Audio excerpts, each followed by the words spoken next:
i7 ગુજરાતનો અવાજ। નમસ્કાર દર્શક મિત્રો, i7 ન્યૂઝ ગુજરાતીની સાથે હું છું આપની સાથે પાયલ બામભણિયા। તો જોઈએ આજના મહત્વના સમાચાર। દેવગઢ બારિયા તાલુકાના સાગટાળા પોલીસ સ્ટેશન હદ વિસ્તારમાં આવેલ દેવીરામપુરા ગામે રહેણાંક મકાનમાંથી ભારતીય બનાવટનો વિદેશી દારૂનો જથ્થો સાગટાળા પોલીસ ટીમે ઝડપી પાડ્યો।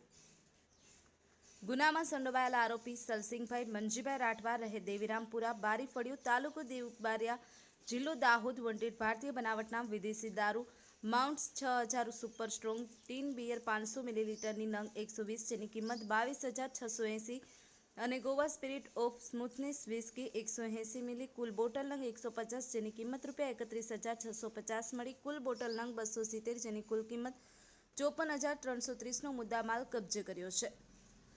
કવિનભાઈ વણકર, i7 ન્યૂઝ ગુજરાતી, દેવગઢ બારિયા।